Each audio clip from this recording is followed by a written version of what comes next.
How about now?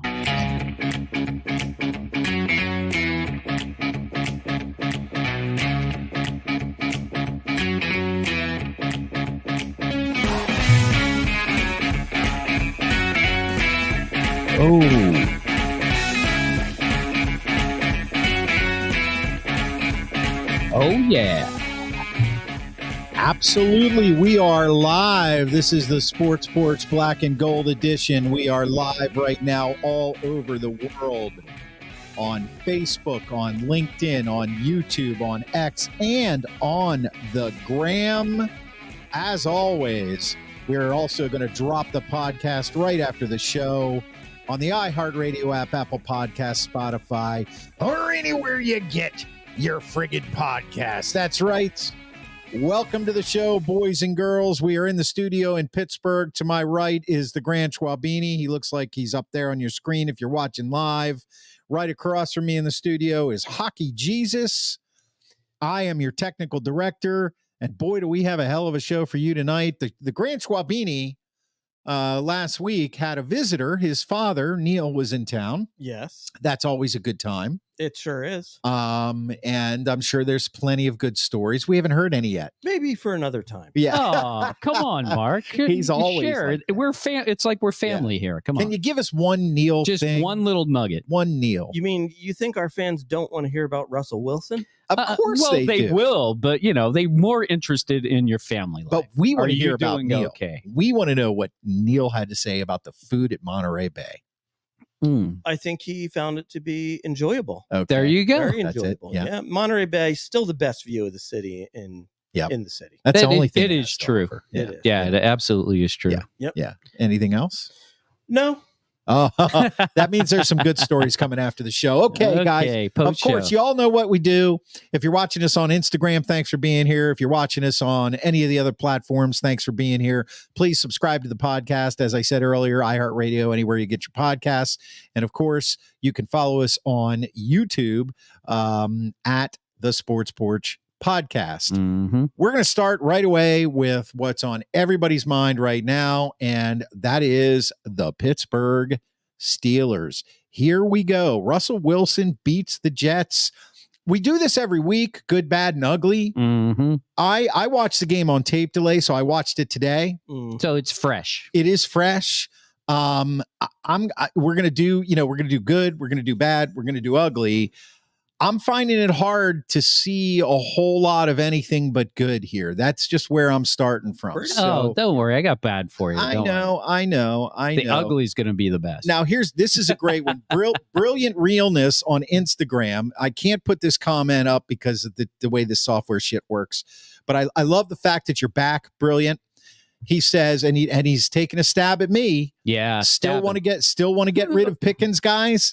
Excellent call there. I have been Call him out. very critical of George Pickens. Absolutely. Mm-hmm. And we will get to that, and I will own up to it. Soulwax79 is already commenting, Russ will be our QB number 1 for this season, and Justin Fields will be for next season on. We're obviously going to talk about that. No, we're not going to talk about next season. Well, we're going to talk about the quarterbacks. Absolutely. Larry Lang says, fun game last night. Bishop is a beast. Now, not really. He's You more mean like a beans. midget. He's a beanie. Anyway, so we're going to get to it. Drop your comments on the gram. Drop your comments on Facebook, on Instagram. We can't see your Twitter comments. Sorry about that. We're working on some new platforms here. But I'm going to start off with the good. The first good to me was the defense. I mean, I think the defense played fantastically. You had Alex Highsmith back. TJ Watt's name wasn't called a whole lot, but they didn't need to. Nope. You had this tiny little guy named Beanie Bishop, who kind of reminded me, now you guys are going to laugh, Beans. just in size-wise, of Daryl Green. Daryl Green was a really small guy. Oh, yeah. He was really small. What did you say? Oh, please. Please. Here's the Washington Redskins Hall of reference. Fame. Yeah, Hall no, of Fame. I don't think Beanie Bishop is going to be in the Hall of Fame Good one. at one, all. And Rob Rubenstein, who's watching us, he's on our Philadelphia show. Pickens catch of the year. Yeah, we're going to get to that, Rube. I Which also want to drop this comment. If you don't want to watch us, but you want to catch us live every Monday night, you can listen on Radio PGH. That's our internet radio station here in Pittsburgh, and I dropped the link to the stream. Save that stream, bookmark it. You can listen to us anytime. So the good for me was the defense really played well. I think they played really well. I know Breece Hall. I'd like to see Breece Hall in a Steelers uniform. Oh, man, that guy is unbelievable. Yeah, he's exactly what they need. The defense played great. Russell Wilson, after I wouldn't call it a shaky start, but a little bit of a tentative start. Yeah. They opened up the offense for him, and he showed why he's Russell Wilson. He passed for 264 yards. Mm-hmm. He didn't have to rush, but he had a pocket presence. So I'm going to keep it simple. The quarterback play, the wide receiver play, for those of you who are on me about what I said about George Pickens, yes, you were right. Schwaber made a great call. We had Pickens on our fantasy team, and I said, do you want to go with Jameson Williams this week? He said, look, Pickens is going to have a big game. Jameson Williams had 1 point. He did have 1 point, and you were right, Schwaber. Owner needs to stay in the box. Let the GM do the work. So quarterback play, special teams play, yeah, outstanding, outstanding. And people have been critical of Danny Smith in the past. So for me, and Deborah's on, she says, I thought they did great. That was the good. Schwaber, good for you. Good for you. Well, the good is obvious. And for me, I've been saying it all along that Russell Wilson is your QB1. Mm-hmm. He's a real quarterback. Yeah. I'm not saying that Justin Field doesn't have some potential. He does. He has potential. But the way he was playing, even though he did a nice job and was pretty much mistake-free, he wasn't good enough. He wasn't good enough to win a playoff game. And that's why Tomlin made the move and got a lot of criticism for it. But I felt it was the right move. And I think you saw last night why it was the right move. Yeah. So for me, it was Russell Wilson. Was really number 1, number 2, and number 3 of the good. Okay. Okay. Yeah, I'm jumping on that bandwagon 100% because I'm going to go with the Russell Wilson, George Pickens connection because I thought that was the difference maker in the game. I recognize that I was wrong about Beanie Bishop not being able to cover, although one of those, the guy was open. It just went off his hands into Beanie Bishop's hands. So I'm not really giving him credit for that one, but he did have a really nice return on that second interception, and it did spark the offense. The first one was a great interception. Yeah, and I think that long pass, Russell was he was struggling. I thought they came out and did well. I was surprised that he actually came out and they kicked that field goal early, and but the next 2 series he looked awful. And then he hit that long pass to Pickens, and it was like he just calmed right down. Yeah. It's like, oh, I remember how to do this now. Yeah. And from that point on, there was just no stopping those 2. I mean, I think they could have done it all night long, to be honest with you. But yeah. I was happy that Russell decided to throw to other receivers too. Yeah, Van Jefferson with the touchdown. I mean, that's what great quarterbacks do. They make the other receivers better. And I think that's the best takeaway for the Steelers is that not only does Russell throw a really tight spiral, he really zings that ball, but he also has that touch pass that he can lay it in there on that deep ball. So good for Tomlin. You know, we're pretty critical of Tomlin here, but good for Tomlin for making the hard choice. He did take a little bit of a hard knocks for it. But we'll get to that in the bad and the ugly. So OC on Instagram is back with us. Thanks, OC, for being here. Did Wilson always throw those lobs? Yes, that was part of his game. I call that touch. And that's one thing that Justin Fields does not have yet. Maybe he'll never have it, but you could see, and I really enjoyed them trying to get Darnell Washington into the game more. The first salivating. The first catch. Salivating. I was. It just it got me going to see him, that big man running down the field with the ball. But I knew it, man. But the bad, in my bad part, I might get there on that note. Brilliant Realness says, I want to note, first play of the game, Russ started making checks, didn't need to see any more. Right on. There you go. Yep. So that's what an experienced quarterback brings. It makes it easier to run the offense when you're running a play that's guaranteed to work better than the play that was actually called. Right. Right. And that's what NFL quarterbacks are supposed to do. Yeah. And I think we have one. I think Russ is, and I look, you guys have been on this bandwagon for a little while. Russell Wilson should be the starter. I was on that bandwagon when they got Russell Wilson. Mm-hmm. It was just that when they went to Justin Fields because he was injured and they were 4-2, I was more inclined to be like, I think you stay with Fields anyway. But hey, look, you were wrong. You'll admit it. I was wrong. Absolutely. Yeah. I'll admit it because you're going to make me. Let's get to the bad. All right. So the bad was the technical director made a bad choice. This never ends, guys. Do you guys out there watching and listening, do you have anything bad that you want to talk about? As far as I'm concerned, the bad was in the beginning was the running game. And once again, Najee, here's the one thing. Now, Najee ended up having a good game. Najee's had a couple good weeks. He has. Mm-hmm. He ended up over 100 yards rushing. He scored a touchdown, a garbage touchdown, but he scored a touchdown. I was actually happy to see him go into the end zone instead of having class and stopping, because I was kind of like, just, punch it home, win the game. So what I don't like about Najee's running, that I still don't like, and I think is going to end up getting him hurt, is why does he always have to jump up in the air? Especially the one that was like right into the line. Yeah. Like, what are you trying to accomplish? I know. Okay. So your bad is jumping Najee. Well, my bad is that I feel like the game plan was really well thought out. You could see this game plan develop because they have Russell Wilson as a quarterback who understands how to run an offense and how to check at the line of scrimmage. So I thought the game plan was really good. I thought if Najee was a better running back, that he would have gotten more yards in the first half than he did, given the amount of times they ran the ball. That being said, you can't argue with a 37-15 victory. It was basically after that first quarter, it was really after about 2-minute warning. And the Steelers turned it around. Yeah. All of a sudden now it's a dominating game. So that a little bit, I honestly, other than that, I can't think of any real bad. I think the bad was pretty easy. Mm-hmm. And it kind of goes against what one of your goods is. It was the first half defense.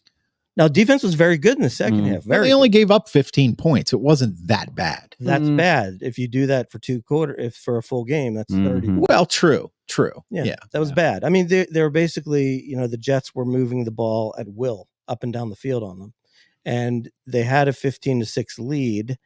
And if Rodgers didn't get sloppy, they could have potentially went into the half at 15-6, and it might have been a different ball game. Right. True. So, I think that fortunately in this game, the defense did make a play, which sparked the offense, and, complimentary football prevailed for an excellent game from the 2-minute warning on throughout the rest of the game. But I felt that their defense was playing pretty poorly in the first half. Okay. Bad. So the bad, they always get off to a slow start. True. I just don't understand how this team can come out of the tunnel, get all excited about being on the field, and then suddenly forget to play football for the first 15 minutes of the football game. Right. It's like, what the hell, guys? Like, I do they do it on purpose? Like, go ahead and do whatever you want to do, and then we'll stop it. Like, maybe that's their strategy. I don't really know, but to me, that's the bad. That coupled with, I still think they need to work on their red zone offense. It's just not creative enough. The one play that the Jets ran to get into the end zone, that was a brilliant play. That was a really smart play. And the Steelers just refuse to run play action on 1st and goal at the 3. They always run it, and they always get stopped. It's like maybe they're setting something up for later. So I would say those are the two bads. But like you said, it didn't hurt them this time. It's going to hurt them one of these times against a really good defensive team. So talking about the defense here, Brilliant on Instagram says Patrick Queen is overpaid. I generally try to stay positive. Landon Roberts is our best inside linebacker. I don't know about that. No, I don't agree that he's the best. I think they both need to play.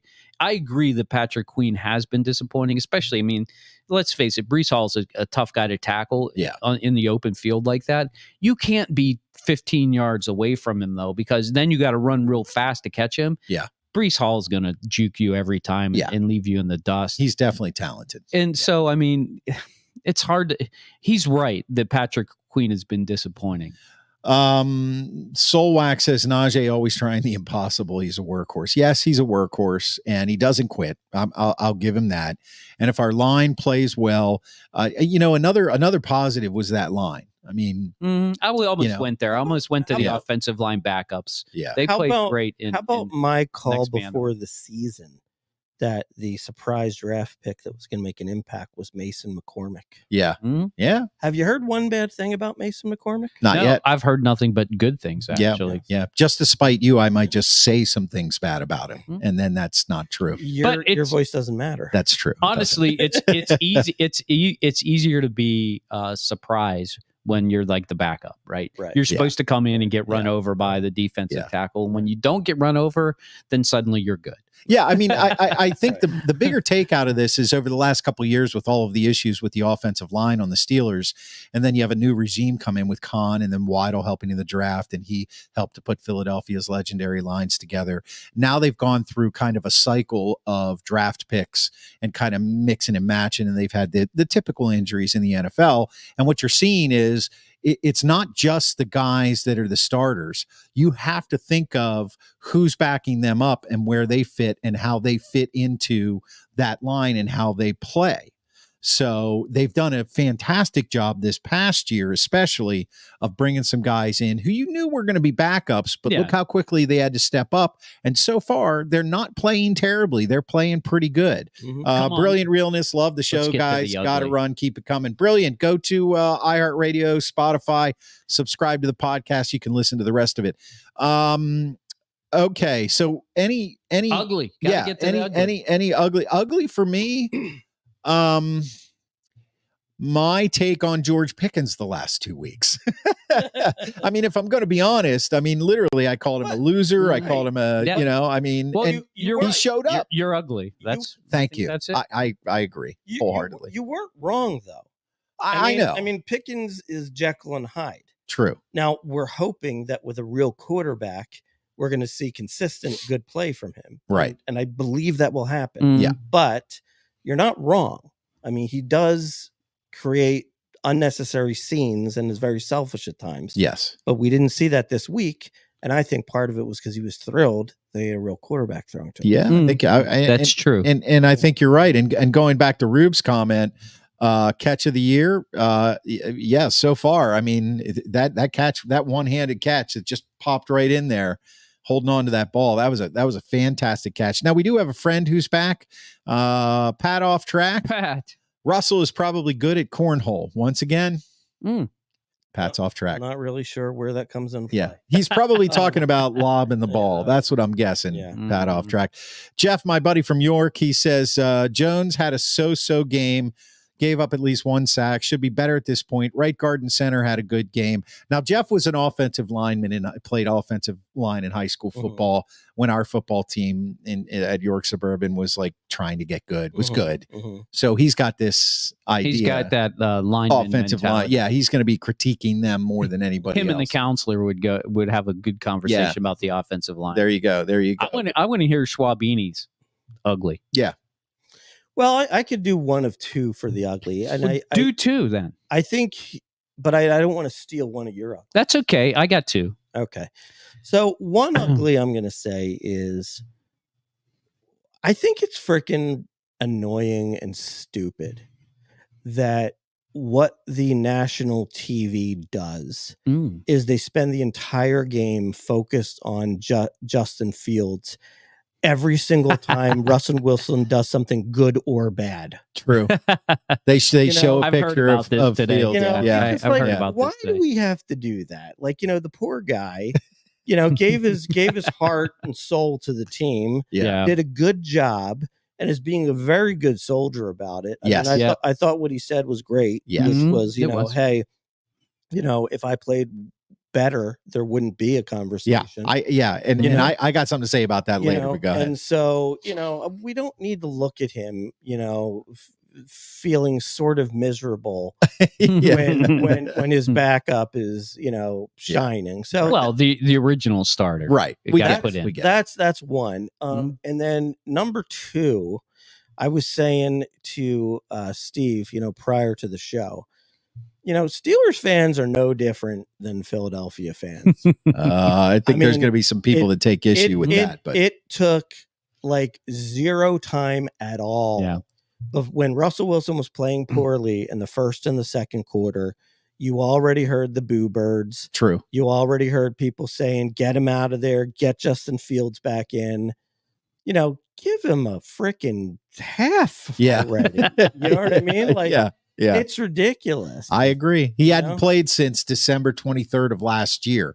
Yeah. So there's definitely going to be some rust. But you're right. They were out. I got the Grand Schwabini's back on this one because I agree that was definitely one of my uglies. And I was at the game last night. So I was up in the nosebleeds with all the Yinzers amongst my people.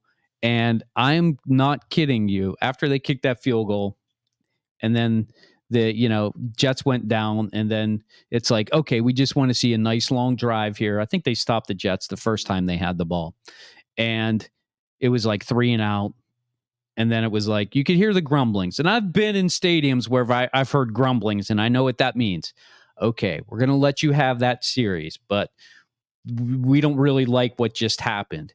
And then in the next one where he threw that ball backwards, I'm not kidding you. I heard chants in the stands. We want Justin. We want Justin. We want Justin. And I'm like, where the hell am I? Cleveland? You want to get rid of him. And like, I was with the counselor. Scott and I were there. Yeah. Thanks for the ticket, Scott. We had a blast. And I've got a lot of stories about the game. So I'll make this a little bit short. But we just looked at each other and we're like, what is wrong with these people? And then once Russ started to going, you should have heard the chants like, yeah, way to go, Russ. Yeah, you're great. And it's Super Bowl. It's like crazy. These fans went from literally wanting to pull him out of the game, saying how terrible he was in Denver, and we got this quarterback that can't throw the ball now, and he's past his prime. To he's the next Patrick Mahomes for the Steelers. His quarterback rating in Denver last year over 15 games was over 90. So I mean, he did not have a bad year last year. The Steelers fans were absolutely ugly. 100% ugly, and I hate to say that because I was there, but they were ugly last night. The other ugly was 100%. What the hell is that leveraging call? What the hell that was a bad call. Like, how can the referees not get this right? Like, he jumped, like, it's not like he jumped over somebody and it looked like he climbed on somebody. No. There was the world's biggest hole there he jumped through to block it. You weren't watching it on television, and they agreed with you on TV. Gene Steratore said, the essence of the rule is using your hands or anything to kind of propel yourself. And he said Minka's hand, and you could see it, touched TJ's helmet. But he said, to me, that was just a touch. You're allowed to touch. You're just not allowed to get leverage. Absolutely. It ended up not really affecting the game. And they had a block later on. Yeah. So, OC says, so all this said, no QB controversy, right? I agree. There is no quarterback controversy. There never was. No. People tried to create one. Yep. And just shut up. Yep. That's all I'm going to say. So here's the thing that I want to touch on that drives me nuts. And we do it in this town. It's done in every professional sports town in the media. But I think in this town, we look even harder for it because our general media in this town, in my opinion, is starting to wane. Okay. So I'm listening to a radio station, a very popular radio station in Pittsburgh that does nothing but sports. Can anybody figure out who that is? Yeah. It's that station down the dial. Yeah, that's right. So what I hear is, not the morning show guys, the second guy who will go nameless because I don't feel like getting into a battle with him.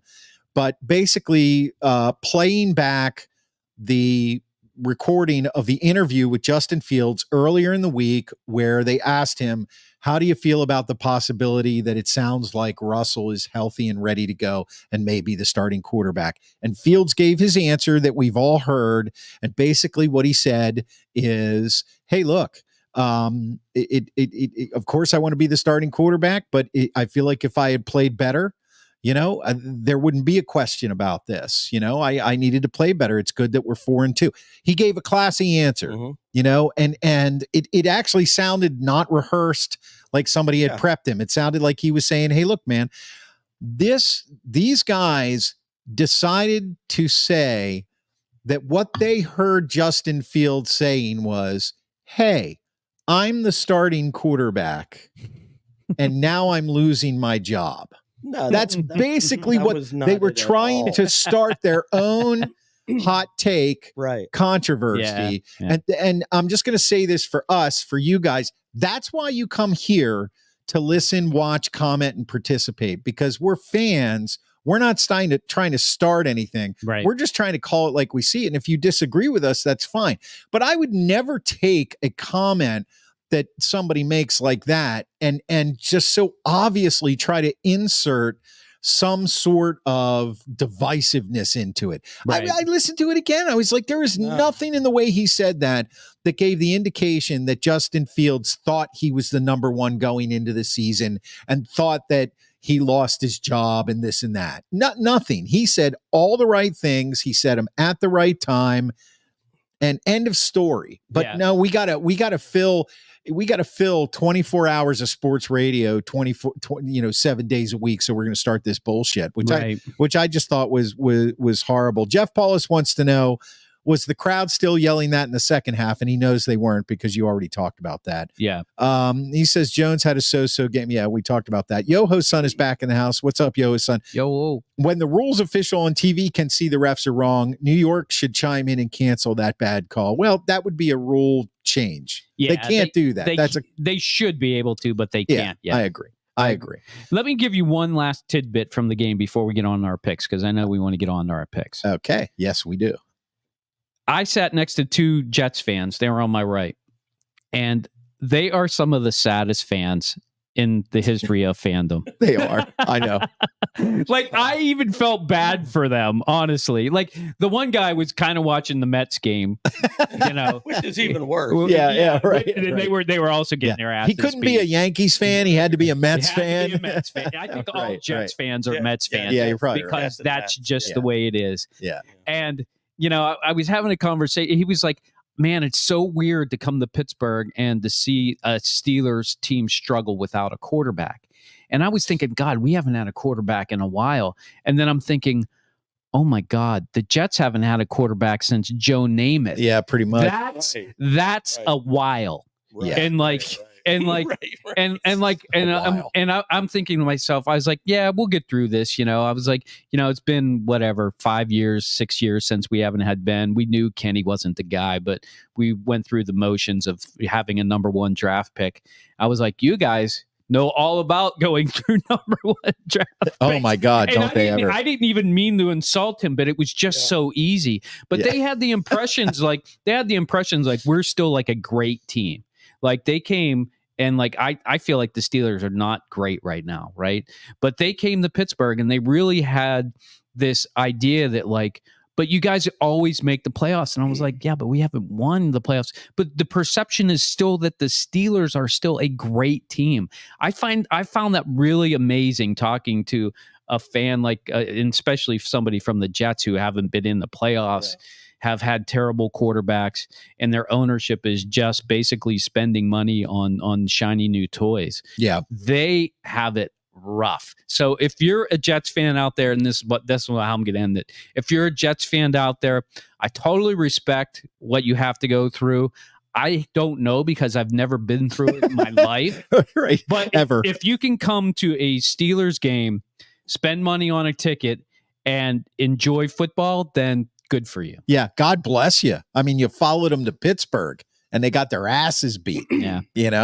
I've always said the Jets are a cursed franchise. I'm 100% right. You are. I someday, maybe long after we're gone, the curse will be lifted. But right now, they have been cursed since Joe Namath won the Super Bowl. Yeah. And it's a shame because they do have a fan base that like it's kind of like being a Cubs fan for all those years. Right. You know, every time we went to a game in Wrigley, friggin' field is sold out. They're the worst team in baseball. Right. It's kind of like you got to go now. Yeah. You know, because if they get good, you don't want to miss it. You know.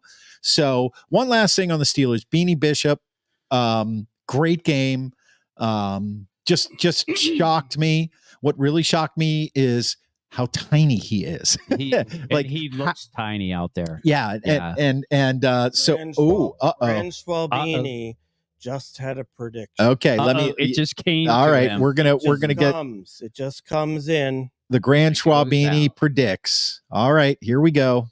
Grand Schwabini. Beanie Bishop will finish the season with 2 interceptions.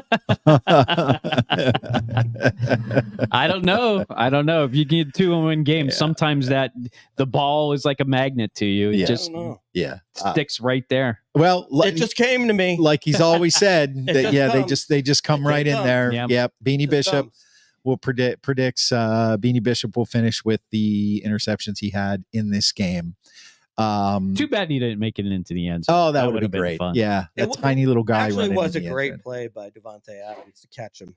Yes, it was. Yeah, it was. But in the end, how about those Jets fans? They were probably like, "Oh, it's the Davante Adams game." Yeah, right. I know. Davante Adams. Right. All right, we're going to move on to the next part of our show here. If you're watching live on Facebook, Instagram, LinkedIn, X, and YouTube, we want to thank you for being here. And we do drop the podcast, the Sports Porch Black and Gold, on the iHeartRadio app, Apple Podcasts, Spotify, or anywhere you get your friggin' podcasts. And you can follow us on YouTube at the Sports Porch Podcast. So, NFL predictions. We want your NFL predictions. Every week, we predict 3 games, Thursday night, Sunday night, and a Pick'em Sunday game.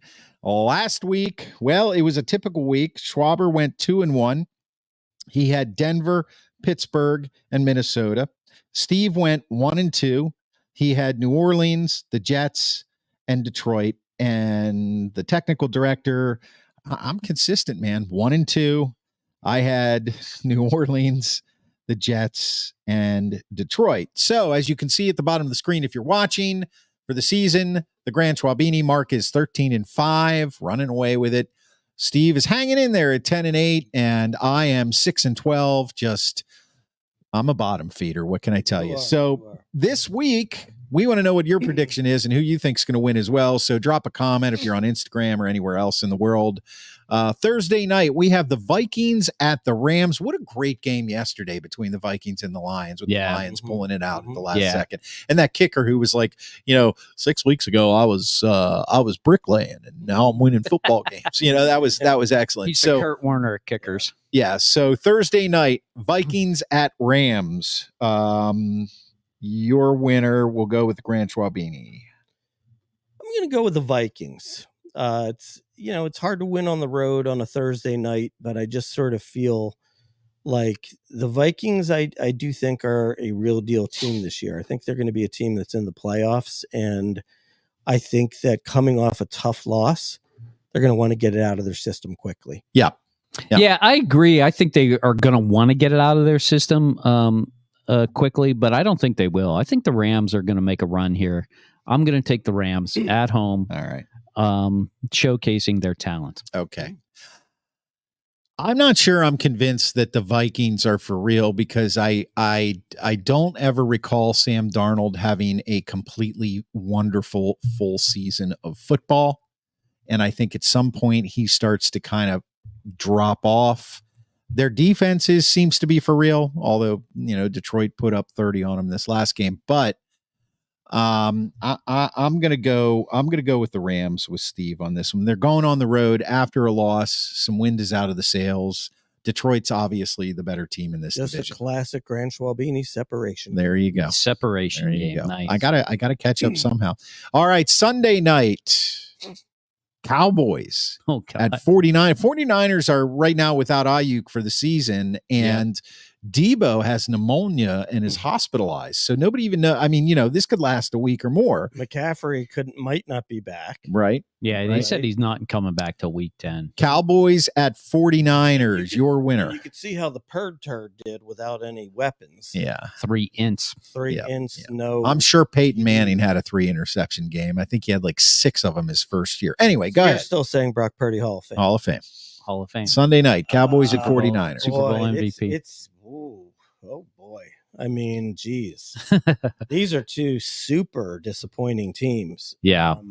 It's the disappointment bowl. The disappointment bowl is right. It is. I guess I got to. You got to take somebody. I guess I trust the 49ers to do something at home versus the Cowboys on the road. I'll take the 49ers.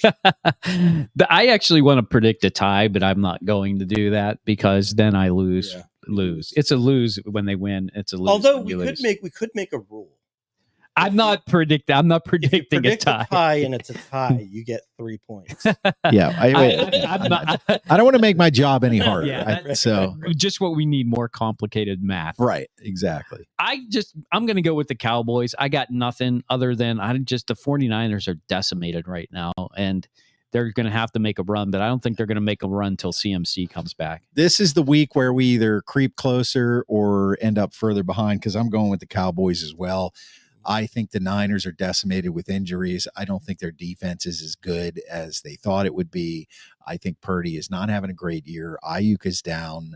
Kittle is old and kind of fragile. I hate that I'm saying this, but the Cowboys, they're playing for their lives right now. And this is when they show up or they don't. So I'm going with the Cowboys. All right, Sunday, Bears at Commanders. This is the Pick'em game, boys. The Pick'em game. We are going to assume, because all reports right now, I've been watching ESPN in the background, and it's consistent that Jaden Daniels is week to week, and they expect him to play next week. Does it mean he will play or not? We don't know. I got a feeling he's going to play. I guess if he plays, he's probably going to play with a flak jacket. Yeah, that would be. Yeah, that's what'll happen. So Bears at Commanders. Grand Schwabini, what you got? This is a tough one. It is. Yeah, it is tough. This is a real tough one because the Commanders are beating up on some bad teams, but they're still quality wins though, because you know, we thought they were a bad team. Right. And they're not. Right. Oof. I like the Bears defense. I'm going to take the Bears. Wow. The Bears. Yeah. Okay. Schwaber takes the Bears. Well, this is either going to separate us or bring us together because I'm going with your Washington Commanders. There you go. I am too. The Commandos. Yep. We're either going to pick up 3 games on Mark or we're going to lose 3 games on Mark. It's going to be all over after this. If you lose them all, it's season's over. Yeah, we might as well just give him whatever prize. Yoho-san says tie. So Redskins whoop the Panthers and we'll keep the heat. And I appreciate the homage to the Redskins, Yoho-san. Don't you have to write the Redskins in quotes? Yeah, no, not really. No, you don't. No. If anybody has any brains, they're not upset about that. Well, no comments, please. I'm offended, Yoho-san. Of course you are. You can catch the Sports Porch Podcast. We drop it right after the show in the iHeartRadio app, Apple Podcast, Spotify, or anywhere you get your friggin' podcasts. We're going to move on to Stump the Yinzer right now. Oh, Amy's jumping in. Stump the Yinzer. Is Amy jumping in? What's Amy saying? She's got her boys back. Mark kicks your butts. Yeah, he does. He does. Yeah, it is true, Amy May. All right, Stump the Yinzer. What is that? Will, we have a resident Yinzer and Hockey Jesus right across from me in the studio. We have a resident non-Yinzer to my right in Mark, originally from Philadelphia. We ask a trivia question every year that is Pittsburgh sports, every week that is Pittsburgh sports related. And if Mark gets the answer, he becomes a ceremonial Yinzer for the week. We still haven't decided. Which has happened. It has happened. But in order to make it more fun, we've got to decide, like maybe like the next podcast, he has to say certain words with a Yinzer accent. Like he's got to do something. See, there you go, making it more complicated. He's on it. He's a Yinzer. He's the resident Yinzer. He's got to wear a Yinzer shirt. How about he's got to wear like a shirt like that? We got to get him a shirt like that. Some irons in there. I mean, come on. What's the point of doing it if there isn't either an award or consequences. Why don't we just get to the question? Okay, we'll get to the question. I mean, All right, you're Stump on the a Yinzer. rant for no reason. I am. It's because I'm having fun. At the urging of Myron Cope, the Steelers made this wrestling champ their final pick in the 1989 draft. What? Oh, I know who it is. Yeah, I know. I got this. I have no idea. No idea. I had to pick a good one. It was a good one. So is it a well-known player? It's somebody. It's not a famous player. And tell me if I'm wrong. It's not a famous player, but he's pretty well known to Steelers fans. Would I know him? I mean, I knew him. You'll probably know the name. I'll probably know what offense or defense. Defense. He was defense, right? Was he? Not the guy I'm thinking of. Well, I have to reveal the answer. I have no idea. Okay. No idea. All right. So, repeat the question, please. At the urging of Myron Cope, the Steelers made this wrestling champ their final pick in the 1989 NFL draft. I don't have this one right. Well, give us who you thought it was. I was going to say, because I know he wrestled, but it's not going to be him. Carlton Hasselrig. Oh, no, you're the Yinzer. It was Carlton Hasselrig. Yeah. Carlton Hasselrig. He played offense, by the way. He was an offensive lineman. There you go. Never heard that name in my life. Yoho Son says Hacksaw Jim Dugan. Yeah, Hacksaw Jim Dugan. Superfly Snuka was around back then, but I love it. He didn't enter the draft that year. All right, here's what I want to do now. I want to get to Trader Joe's snack time, then we'll get to HJ because I know you guys are hungry and we haven't done it in a little while. So what we're going to do right now is I am hungry. We're going to do something we like to call Trader Joe's. Taste the biscuit. Taste the goodness of the biscuit. Taste that honey sauce. Taste the good of the biscuit with that honey sauce. Don't get that honey sauce on me. I don't like the way it tastes with my chicken wings. Okay, welcome to Trader Joe's Snack Time. And what is that? Well, Trader Joe's, everybody knows I work down there at the store in East Liberty. It's a great place to work, a lot of fun. They have great food. And they are not an official sponsor, so they're not paying for this. But they did say that we could do it. So thank you to them for that. What we do is I bring home a Trader Joe's product. We all taste it, try it, give our actual honest opinion because they're not paying us. You know, we can give whatever opinion we want. We would anyways. Correct, sir. Hopefully, I won't get snarky. Okay, this week, Trader Joe's Snack Time, vegetable bird's nests. Did you say vegetables? Vegetable bird's nest. Now, here's the reason I picked these. The chicken ones. They don't have them. Here's the reason that I picked these. Because I noticed over the last couple weeks that they have started selling a lot. Okay. So people are liking them. I have the box right here. Okay. I'm going to read it real quick. Trader Joe's vegetable bird's nests are a tasty combination of onion, carrot, and kale. Each bird's nest is julienned and joined together to form a vegetable nest, fully cooked, just heat and serve. So tempura, they have a little dipping sauce. I'm going to give you guys a bird's nest with dipping sauce. Yeah, I don't know what the dipping sauce is. This is an experience. Right okay.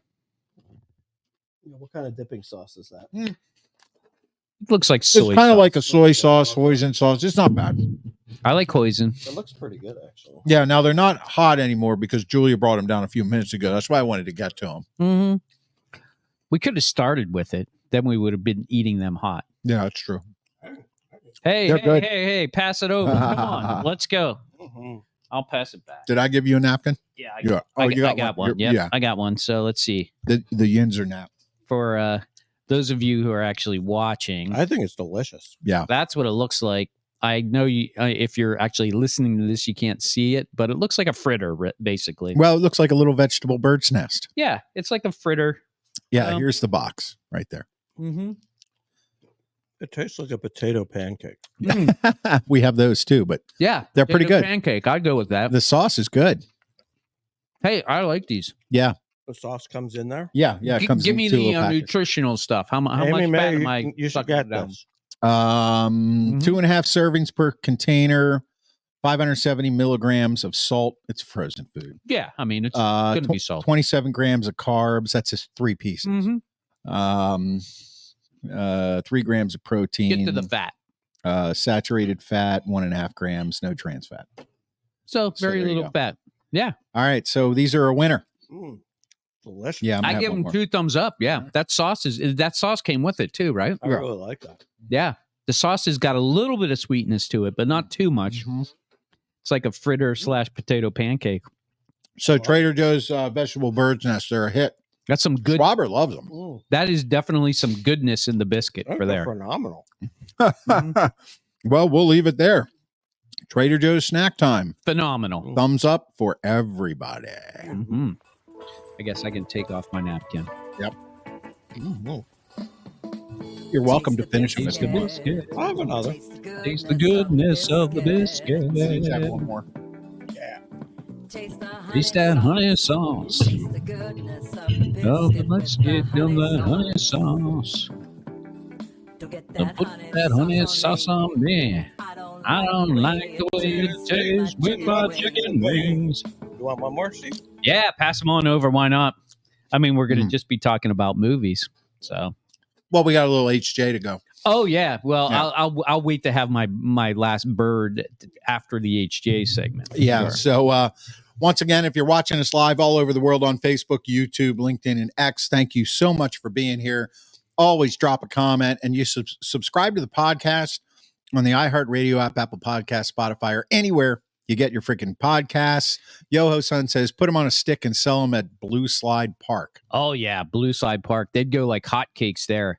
Yep. Kids will love them. Yep. Women would love them, and men would love them. Yep. That's what Yoho Son said. Okay. So, HJ, let's move on here. Sitting across from me is the immortal HJ Hockey Jesus, who you can follow on YouTube at the Sports Porch Podcast. And of course, if you subscribe to our podcast on all of those podcast platforms, you can hear HJ after every single Penguins game. Now, 7 in a row. Well, we just a little disclaimer. Last night there was a Pens game and a Steelers game, and HJ was at the Steelers game. So he did his HJ this morning, so it wasn't dropped right after the game.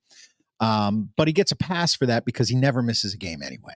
So I never missed the game. It was just delayed. That's right. So after every single Penguins game, hop on the Sports Porch Podcast on the iHeartRadio app. Listen to HJ pontificate and preach on all things Penguins hockey. Take it away, HJ. The Pittsburgh Penguins are now 3-4.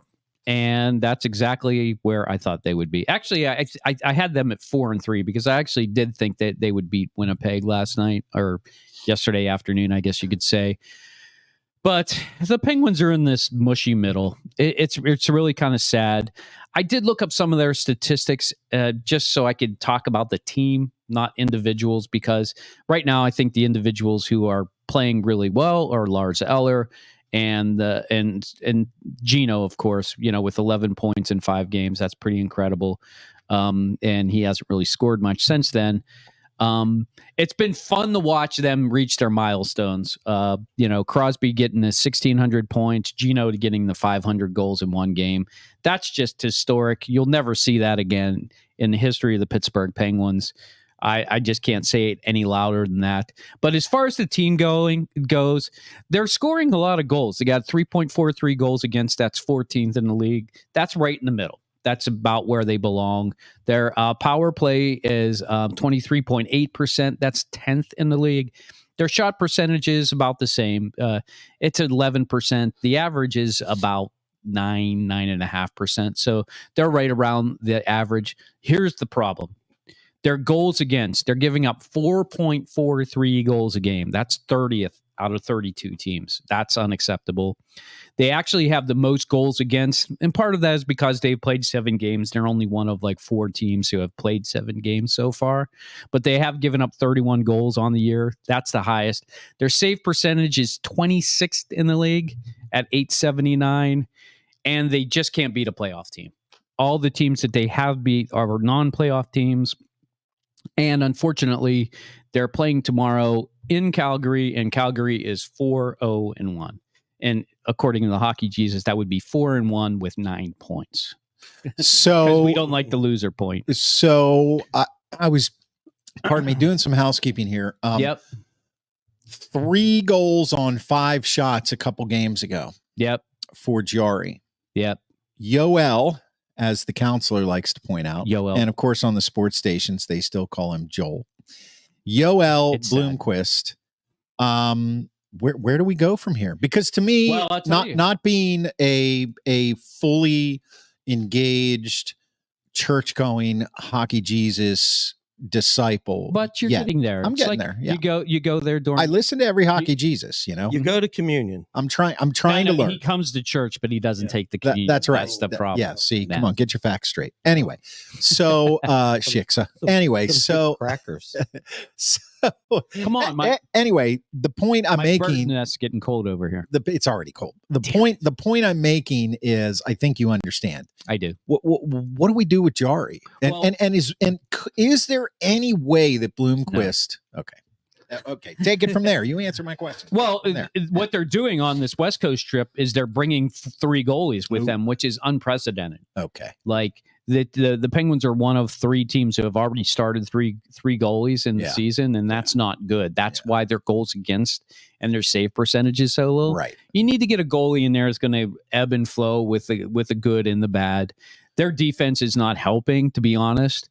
But Jari's just played absolutely horrible, and the team, you could see it on the team's face when they played against Buffalo, and Buffalo came out and scored those goals right away.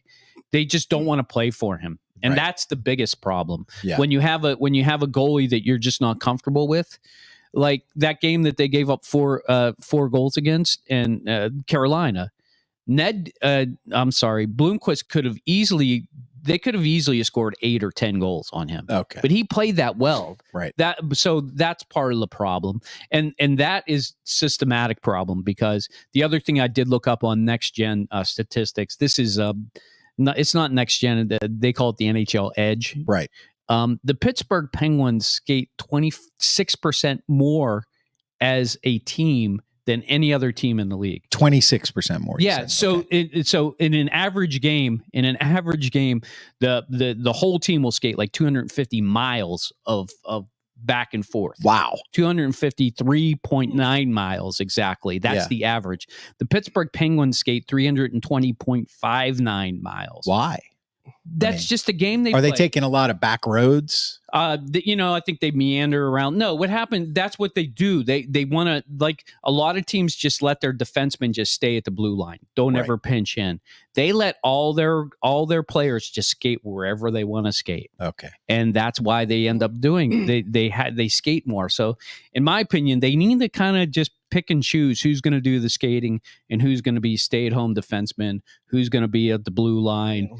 And that's never been who they are. Sully will not play that game. So if they want to play that game, they'll have to replace the coach. Yeah. Steve, what I'm looking at here is it looks like the top 2 lines have the worst plus minuses. Yes. So I have to imagine that it's I see Letang is one. Yep. And Pettersson is another. Yeah. Well, Pettersson will play either with Letang or Carlson.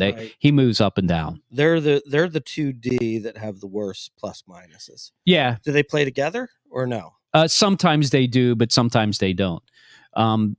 Pettersson prefers to play. Carlson prefers to play with Pettersson, but sometimes Letang is on the ice so much he has to play with Pettersson. You know what I mean? Because he's on the ice more than everybody else. Who plays with Rust? Is Rust and Crosby on the same line? Rust and Crosby is on the same line, and that the left wingers, sometimes Bolivier, and in the last game it was Drew O'Connor, which I don't like him up on the first line at all. I don't think that's a good move. He's a better third line guy, or even playing down with Gino on the second line. I like him better there. So that's I still think that's actually a little surprising, though. It is. That some of the top players are on the ice when the other team's scoring. I think the problem with the Penguins is it's the opposite of last year's problem. Last year, Crosby got off to a great start. This year, Malkin's getting off to the great start, and Crosby hasn't. And it's because, once again, Crosby's not playing with Gensel. Gensel was his guy, right? Right. So he knew where he was going to be. Now he's got to figure out who that person is. And now that person is changing from after 3 or 4 games, it was Bolivier. Now it's Drew O'Connor.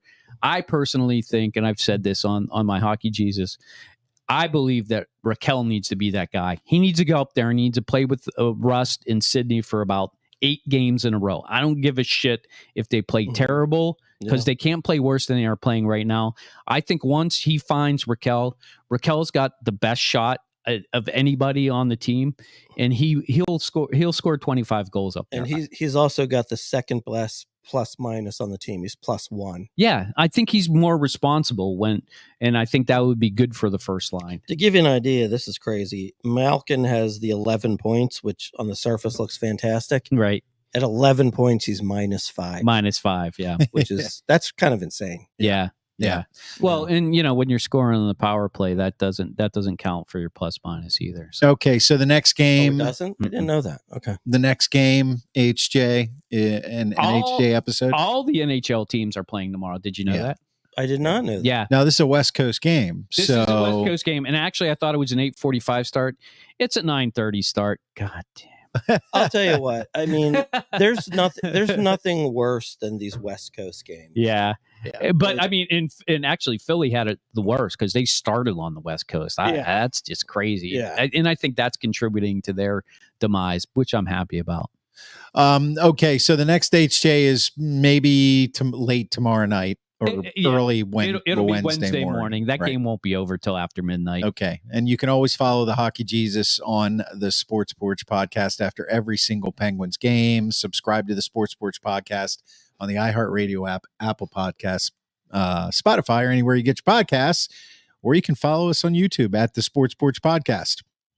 All right, what we are watching, last thing of the night. Woo. So what is this? Well, it's pretty easy. This is what we're watching, what we're streaming.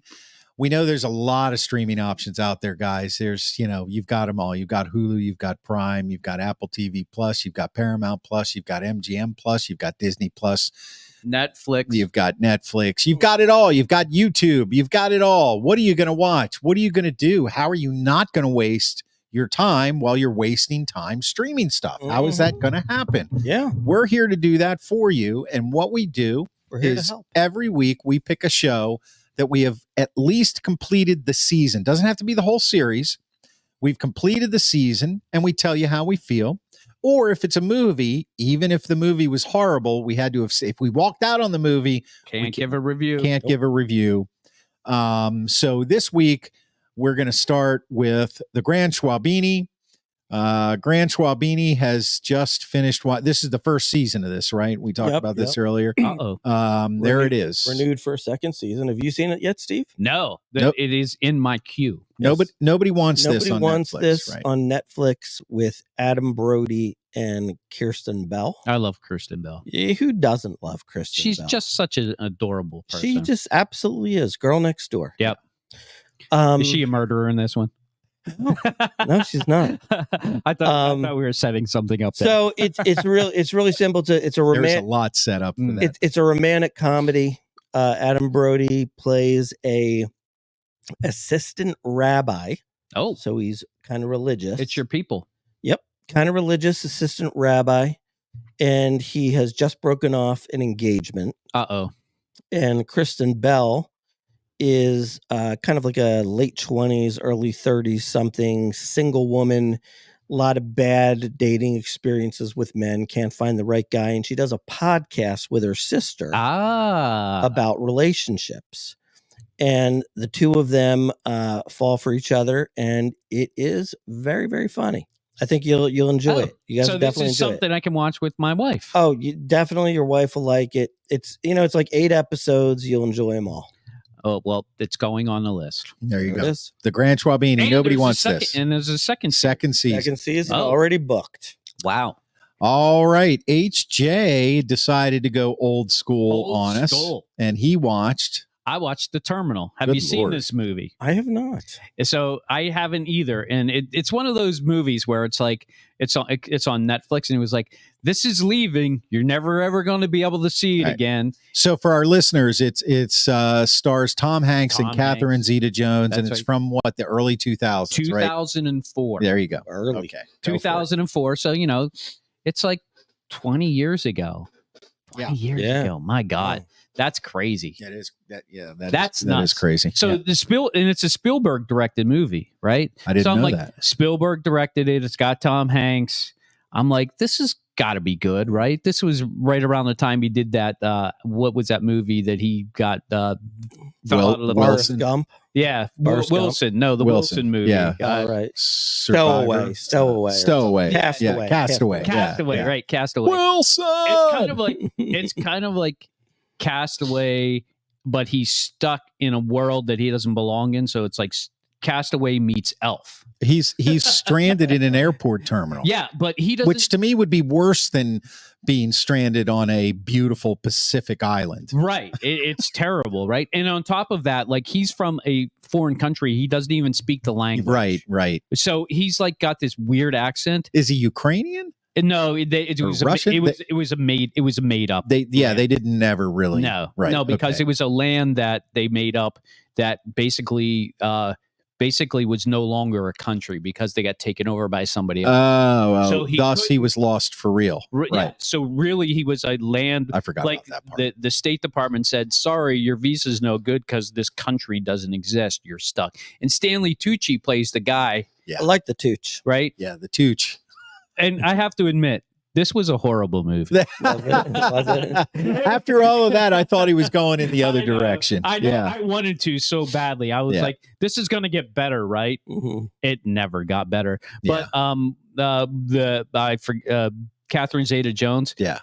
20 years ago. Yeah. Oh my God, she was so hot in this She movie. was. Yes. Oh yeah, she was just smoking on. She is what I would describe as delicious. Michael Yeah. Douglas. Yeah, Yeah, not him, but her. She has Michael Douglas on her menu. Yeah, I know. maybe that's why. I think it's the other way around. Yeah, I Anyway, think so. yeah. Yeah.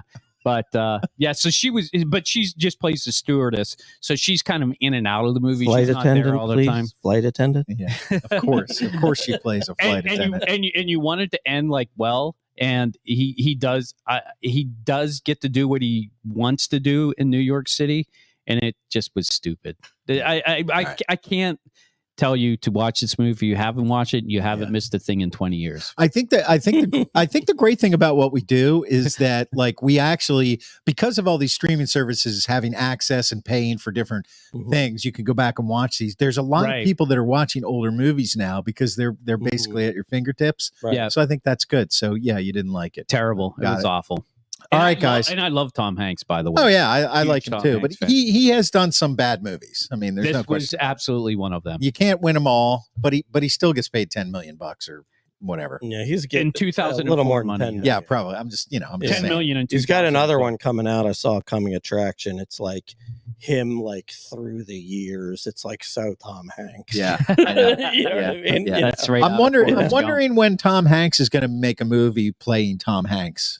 Like, The thing about Tom Hanks, I mean, I will say he's a good actor and I do like him, but there's something about him that just, I still, in some way, shape, and form, have never gotten over the fact that he was a comedian first. Right. yeah, Right. And he was in funny movies first. Bosom Buddies, Bosom Buddies, know, right? TV Yeah, he was in show. a sitcom. Big, yeah. Bachelor Party. Bachelor, but that was a great You flick, know, though. No, That was that's a one I great could flick. go back and watch You know, all the Yeah, time. Big. Remember Big? Oh yeah, I Big, remember You know, Yeah. and then all of a sudden he became like this like serious, like award-winning actor. Big. Yeah, exactly. You know what I mean? Yeah, he did. Well, he transitioned. He did. He He transitioned. did. You Yeah. You all right? transition. Transitioned, That's did he? a Yeah. hot word these days. Yeah. Yeah. Well, I'm just saying he I- transitioned. I don't think. Then he was in World War transitioned. II and he got blown up at the end. You know, I mean, Right. the guy transitions well. Right. Okay, I went back and I did something that I had swore I was going to do, and I finally freaking did it. You finished. I finished The Walking Dead. You finished the whole thing. I finished The Walking Dead. Just the main one though. Yes, Just yes. the main one. Okay, so You can't finish. no, I have to because the tell other you, ones won't die. I have to tell you, I thought that the last episode was phenomenal of of the regular season Walking Dead. The very last episode, it was like an extra long episode. yeah, it was. I actually finished it today Did after you? I watched the Steelers game. Nice. I had 30 minutes to go and I was like, I got to get this in. Yeah. All right. So why did I do that, guys? Okay. I was a Walking Dead fan and I watched The Walking Dead. I watched it, and you guys will remember this. I watched it for the first 9.5 seasons. And it started to kind of lose me.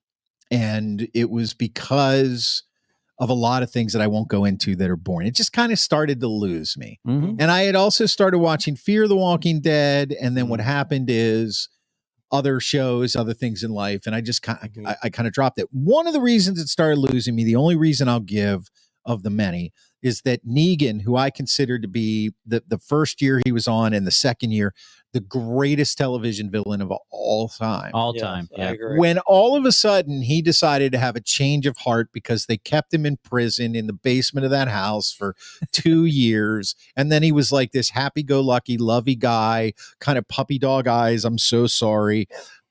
It just kind of wore on me a little bit. It was like, look, I get it. If it's an apocalypse and you've kind of changed your mind and have been like, we've all done bad, the famous quote, we've all done things on The Walking Dead. Yeah. And it's like, but where's the edge, man? The edge should never go away. The grit. You need it. You need that. Yeah. So I made it so I had to go back and start from 177 episodes. Wow. I had to go back and start from episode 1 because it'd been a few years. So I had to get it all in. Yep. And I dedicated myself to it.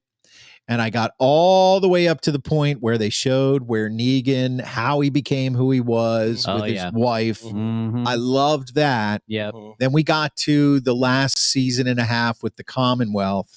Yeah. And it lost me again. Yeah. It lost me again. Only because the Commonwealth. I found it believable, but dude, how many styrofoam jumpsuits are you going to put your soldiers in? You know what I mean? Like the soldiers for the Commonwealth wore that armor. I didn't like that. Like, it's white. It stands out. It's like if you're trying to hide and be stealthy, you're not going. It's not like you're hunting for deer and you don't want somebody else to shoot you. Anyway, what I would watch if I were you, because it's not really completely over. I know, unless you watch the ones that live. Yeah. Well, here's the thing. Let me give my review, because when I committed to watching The Walking Dead from the beginning, because I had to I'm like, my life will not be complete until I finish The Walking Dead, because I did really, really like it. Yeah. The last episode where they show at the end, like everything, they show everything. I thought that episode was good, not great, but I thought it was good. Now that you know that Michonne and Rick are out there, right? Absolutely. But I have to go back and watch Fear the Walking Dead. Then I have to watch. There's like 2 or 3 other ones. Yeah, there's. Well, I will say this: Fear the Walking Dead's important to watch, right?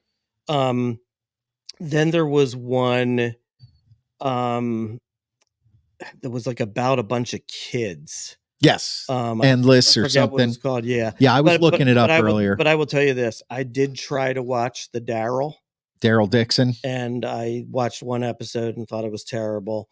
And I tried to watch the Negan and Maggie and watched one episode and thought it was horrible. Really? I didn't watch either of those two. Okay, so when you go down here to because I went on Wikipedia, the Dead Universe, calling it now.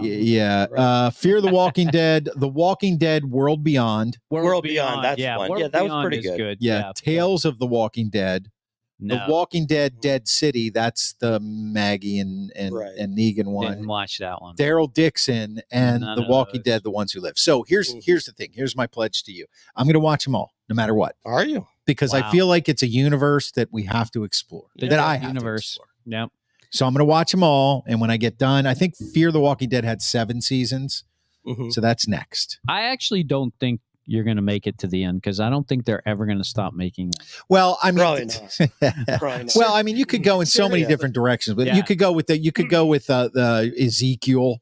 He's ruling the Commonwealth. One thing I can tell you is if you watch The Ones Who Live, then you feel like it's really over. Okay, cool. Cool. And that's just 1 year, 7 episodes or 6. Interesting. It was designed. Don't It was they have supposed. one now where they're like in Europe or something. That's Daryl Dixon. That's Yeah, the Daryl Dixon. That's one. Daryl Dixon. The thing that I just didn't buy with that was like How they got over there. Like it started out. He was like on like a rowboat or something, and he's in Paris all of a sudden. Yeah. Wait, Well, like how'd you get there? Look, if there- across the Atlantic. if there was any superhuman character in The Walking Dead, it was Daryl. Mhm. I mean, now how many times did that guy? I mean, he could do anything. That guy could live anywhere and do it. And what I do find interesting is in the last episode when him and Carol separate and he leaves on the motorbike. Right. After the fact, now I know that he's going to somehow end up by the ocean on a boat, going to France. This was my kind of feeling in terms of the other ones. When you watch the ones that live, that's when you kind of look back on The Walking Dead and you're like, wow, like it's a different show with Rick. Yeah. It's a different show with Rick. It was. And when Rick was gone, Yep.